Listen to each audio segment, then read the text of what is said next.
Je tiens à remercier l'OIM Tunisie de m'avoir invité aujourd'hui pour faire cette présentation et donc de donner la chance au Bureau du Québec à Rabat de faire état justement des particularités du bureau et de ses actions. Alors, voici d'abord un petit mot là, sur le phénomène des travailleurs temporaires au Québec et au Canada. Vous le savez, la population est vieillissante au Québec, au Canada. On a un déficit démographique important, la pyramide inversée, n'est-ce pas? Donc, on a des besoins de main-d'œuvre très, très importants. On est en pénurie dans plusieurs secteurs de main-d'œuvre et on assiste par ailleurs depuis le milieu des années 2000 à un accroissement important de la migration temporaire au détriment de la migration permanente. Donc, on recrute de plus en plus de travailleurs étrangers temporaires, moins d'immigrants permanents. Et d'ailleurs, depuis le milieu des années 2000, l'entrée de travailleurs temporaires sur le territoire canadien et québécois dépasse le nombre d'immigrants permanents. Donc, on comptait en 2017 un peu plus d'un demi-million de travailleurs étrangers temporaires au Canada. Et ce phénomène-là d'accroissement des personnes en situation temporaire au Canada, au Québec, touche également les étudiants puisque leur nombre a doublé au cours des 10 dernières années. Alors, juste un mot pour vous expliquer pourquoi une province vous parle aujourd'hui. Alors, il faut savoir qu'en ce qui a trait à la main-d'œuvre, en vertu de la Constitution canadienne, la main-d'œuvre est une compétence qui relève des provinces, alors que l'immigration est une compétence partagée entre l'État fédéral et les provinces. Alors, grâce à une entente, le Québec sélectionne de façon exclusive les immigrants économiques, mais par contre, en ce qui concerne la sélection des travailleurs étrangers temporaires, une partie de la sélection se fait exclusivement par le fédéral, mais une partie importante se fait également conjointement avec le fédéral et c'est justement le programme qu'on déploie au Maghreb. C'est un programme qui se fait, qui est appliqué conjointement avec le gouvernement fédéral. Dans tous les cas, l'admission sur le territoire canadien, par contre, relèvera la compétence du gouvernement fédéral. Alors donc, on a des besoins importants de main-d'œuvre. J'entendais tout à l'heure une intervenante mentionner comment il était important d'examiner le marché du travail, de documenter le marché du travail, les emplois en pénurie, les emplois surplus, les emplois en équilibre. Alors, toute l'information sur le marché du travail, le Québec s'y adonne, comme on dit. Donc, et pour chaque emploi, selon la classification nationale des professions, l'emploi est qualifié en surplus, en pénurie ou en équilibre. Et à partir donc ceci fait partie de la stratégie de la main-d'œuvre du gouvernement du Québec et également ce qui s'ensuit, c'est-à-dire une politique migratoire en conséquence, donc de faire la prospection à l'étranger, de se déployer à l'étranger pour pouvoir identifier les bassins de candidats intéressants pour combler les besoins de main-d'œuvre. Dans la stratégie, on trouve également des éléments visant à faciliter les employeurs dans l'accès au recrutement international, donc notamment des programmes de subvention aux entreprises pour qu'elles puissent recruter à l'international. Évidemment, je vais en parler un peu plus tard de l'accompagnement dans des missions gouvernementales de recrutement qu'on appelle les Journées Québec. Alors, on développe également une stratégie de rétention des travailleurs. C'est donc une stratégie qui vise un peu à lutter contre la concurrence en matière d'attraction de main-d'œuvre, parce que d'autres, on se bat, si vous voulez, contre d'autres pays qui souhaitent aussi recruter des talents. Et pour une façon de les attirer, ça peut être de leur faire refléter la possibilité qu'au terme de leur contrat de travail, ils puissent faire le passage d'un statut temporaire à un statut permanent. Et ceci existe, bien entendu. Alors, j'en parlerai aussi un petit peu plus loin. Sachez que notre cible pour accroître le nombre de travailleurs temporaires est fixée à 15% au cours de la prochaine année. Alors, le Bureau du Québec à Rabat, un petit mot sur le bureau quand même, c'est une représentation du gouvernement du Québec qui est donc fixée à Rabat au Maroc et qui a ouvert en 2018. Elle a plusieurs mandats, donc elle appuie toutes les organisations québécoises donc dans le domaine de l'économie, la culture, l'éducation, mais également l'immigration. Elle va accompagner les entreprises québécoises, donc donner des conseils aux entreprises qui souhaitent exporter au Maghreb ou encore ouvrir un bureau, une entreprise ici au Maghreb. À cet effet, il y a l'organisation de missions commerciales et de missions de recrutement aussi pour la main-d'œuvre. Alors, je vous rappelle la stratégie de déploiement, donc des services d'immigration. On en a qui couvrent le territoire du Maghreb, donc le Bureau du Québec à Rabat, mais on en a également à travers le monde, à Mexico, Paris, Los Angeles et Hong Kong. Donc, ce sont mes vis-à-vis qui font le même travail que moi, mais qui ciblent évidemment d'autres territoires, puisqu'on recherche évidemment de la main-d'œuvre en Europe, mais bien sûr en Amérique latine, un peu aux États-Unis et un peu en Asie. Elles sont donc au cœur de la stratégie de déploiement que je mentionnais au tout début pour attirer donc de la main-d'œuvre au Québec. Alors, notre rôle, évidemment, c'est de faire la promotion de l'immigration au Québec. Donc, on explique les différents programmes d'immigration permanente et temporaire, les deux. Également, on accompagne les entreprises dans la recherche de travailleurs, également les institutions d'enseignement, universités notamment, dans la promotion des études au Québec et le recrutement d'étudiants. Alors, on assure également le lien entre les institutions québécoises et leurs vis-à-vis sur les territoires. Et donc, on fait la promotion du Québec, la prospection de nouveaux bassins comprenant des talents. Alors, les deux programmes d'immigration temporaire pour les travailleurs au Québec et au Canada, donc d'abord le programme Mobilité internationale, je n'en parlerai pas puisqu'il est exclusivement fédéral et il est très peu déployé ici au Maghreb. En fait, c'est un programme un peu fourre-tout qui comprend toute une série de personnes, entre autres les travailleurs intra-entreprises, qui ont un mouvement intra-entreprise, ou encore visés par des accords internationaux, les programmes d'échange jeunesse. Donc, c'est pas le véritable programme déployé à l'étranger.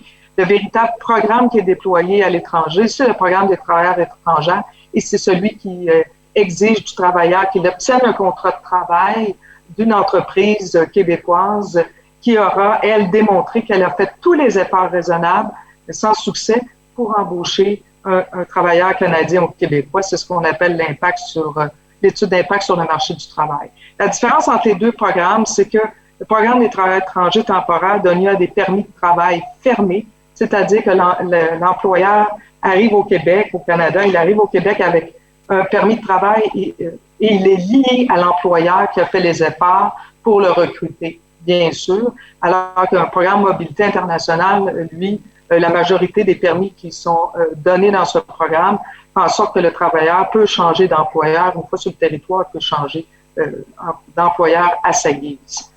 Alors, un petit peu de statistiques sur les travailleurs temporaires au Québec et au Canada. Donc, le fameux programme conjoint, vous voyez, en termes de volume, il est moins important que le programme de mobilité internationale du fédéral. Mais si vous faites le calcul, il y a quand même plus de... Ça, c'était au 31 décembre 2019. Donc, on est à 4 à 500 000 travailleurs étrangers temporaires pour les deux programmes au Canada. Et, fait intéressant, vous voyez, au moins 63 000 auront fait le passage du temporaire au permanent au cours de l'année 2019. Alors, un petit mot aussi sur l'immigration tunisienne au Québec. Alors, puisqu'on est en Tunisie, alors, c'est évident, le Québec est une province francophone, il accueille une immigration tunisienne depuis la fin des années 60, une immigration permanente et temporaire aussi, bien sûr. Le bassin francophone qu'est le Maghreb va toujours demeurer une cible prioritaire pour le gouvernement du Québec. On accueille annuellement 1215 Tunisiens qui viennent avec un visa de résident permanent. Donc, immédiatement, ils arrivent sur le territoire, ils ont la résidence permanente. Et vous voyez, ça d'origine des personnes qui ont été admises à titre de résident permanent au Québec. On dit que la communauté tunisienne au Québec représente environ 20 000 personnes. Il s'agit d'un chiffre conservateur. L'ambassade de Tunisie au Canada chiffre la communauté à plus de 30-35 000 personnes. Alors, nos chiffres sont basés sur le recensement qui date de 2016. Évidemment, c'est toujours en expansion, puisque notre recrutement de travailleurs étrangers temporaires, par exemple, et de permanents augmente sur les territoires constamment. Et vous voyez les chiffres de travailleurs étrangers temporaires, donc ça peut sembler modeste, mais comme je vous dis, c'est en expansion. Alors voici, au cours de 2016 à 2019, les entreprises québécoises ont recruté en Tunisie dans les secteurs suivants, donc l'informatique, évidemment, toujours un domaine très en demande, restauration, mécanicien, soudeur, électromécanicien. Alors, encore une fois, au 31 décembre 2019, il y avait 2000 Tunisiens qui détenaient un permis de travail au Québec. Et donc, la majorité des travailleurs sont des travailleurs spécialisés, c'est-à-dire qu'on ne recrute pas de travailleurs agricoles. Par exemple, les travailleurs agricoles au Québec viennent d'Amérique latine, pour la plupart, avec lesquels on a des ententes d'ailleurs, des pays comme le Guatemala, on a des ententes particulières pour les travailleurs agricoles. Et on ne recrute pas non plus de travailleurs aide familiale, par exemple. On en recrute très, très peu en Tunisie ou au Maghreb. Alors, en novembre dernier, le gouvernement du Québec a organisé les fameuses Journées Québec-Tunisie. Ce sont nos missions de recrutement dans lesquelles on accompagne les entreprises québécoises pour qu'elles puissent embaucher des travailleurs du Maghreb. Alors, on a fait nos premières véritables Journées Québec en Tunisie, ce qu'on en fait à Paris depuis une dizaine d'années. Mais en Tunisie, c'était les premières Journées Québec au mois de novembre. Et elles se sont déroulées en mode hybride. Alors, on a fait plus de 569 entrevues selon le mode hybride où les candidats tunisiens se sont déplacés à Tunis dans des locaux pour avoir une entrevue en mode virtuel avec des entreprises québécoises. Et donc, on avait 17 entreprises québécoises qui cherchaient à combler 139 postes. Donc, ça a été un succès. Ça a été fait avec notre partenaire tunisien qui est l'ATCT. Actuellement, également avec notre partenaire tunisien, l'ATCT, nous sommes en train de déployer les Journées Québec textiles, encore une fois en mode hybride. Et donc aujourd'hui, cet après-midi d'ailleurs, les candidats vont se présenter dans les locaux de la TCT à Tunis pour avoir un entretien d'embauche pour un emploi temporaire au Québec. Alors, Anne-Marge, pardon. Oui. Je dois vous interrompre un petit peu. Juste, je vais vous demander d'être la plus brève possible parce qu'on est un peu, disons, conditionné par le temps. Donc, merci de... Donc, OK, je vais essayer de faire ça très rapidement. Donc, juste dire que les Journées Québec, ce sont nos missions de recrutement gouvernemental et donc, c'est un accompagnement clé en main pour les entreprises. Alors, on les accompagne, on les aide. Évidemment, notre partenaire local, la TCT, elle va se charger de la présélection. Elle va recevoir elle va faire paraître les offres d'emploi, évidemment. Elle va recevoir les candidatures, en faire la présélection et nous aider à organiser toutes ces entrevues d'embauche. Alors, c'est vraiment des missions clés en main qui, selon moi, respectent tous les principes de recrutement éthique parce que ça s'accompagne de webinaires qui sont dispensés aux candidats. De façon générale, de toute façon, le Bureau du Québec à Rabat dispense des webinaires d'information aux candidats sur le territoire pour les informer de comment fonctionnent les démarches d'immigration. Alors, la protection, je vais en parler rapidement.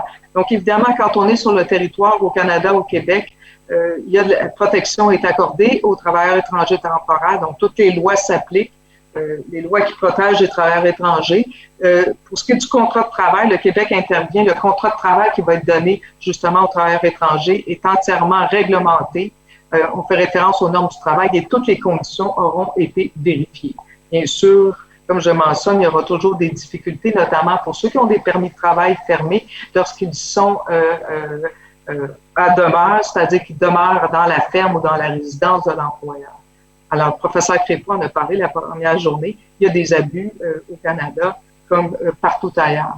Alors, on a des mécanismes de contrôle. La loi, entre autres, les lois provinciales, les lois fédérales font obligation aux employeurs de respecter les conditions, évidemment, les conditions de travail et le salaire. Et si les conditions ne sont pas respectées, évidemment, il y a des sanctions pénales, pécuniaires.